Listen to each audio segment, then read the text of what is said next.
ఆంధ్రప్రదేశ్ రాష్ట్రంలో మాజీ ముఖ్యమంత్రి వైఎస్ఆర్సీపీ పార్టీ అధినేత వైఎస్ జగన్మోహన్ రెడ్డి గారు 2019 నుంచి 2024 వరకు అధికారంలో ఉన్నప్పుడు తీసుకొచ్చినటువంటి 17 మెడికల్ కాలేజీలని ప్రైవేటు పరం చేయాలని ప్రభుత్వం నిర్ణయించినప్పటి నుంచి అనేక మంది విమర్శలు చేస్తూ ఉంటే, ప్రభుత్వం మాత్రం దాని గురించి ఆలోచించకుండా ముందుకు వెళ్తానే ఉంది.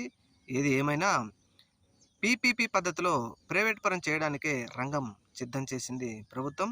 అయితే దీని మీద పార్టీలకు అతీతంగా పోరాడదాలని చెప్పేసి జగన్మోహన్ రెడ్డి గారు నిర్ణయించారు. ఈ నెల 19వ తేదీన చలో మెడికల్ కాలేజ్ ర్యాలీని నిర్వహించనున్నారు వైఎస్ఆర్సీపీ పార్టీ. అలాగే అనేక పార్టీలు, రాష్ట్రంలో ఉన్నటువంటి పార్టీలన్నీ కూడా కలిసి రావాలని కోరుతా ఉన్నారు. మరీ ముఖ్యంగా ప్రభుత్వ మెడికల్ కాలేజీలను ప్రైవేటు పరం చేయడం మాత్రం అత్యంత బాధాకరం.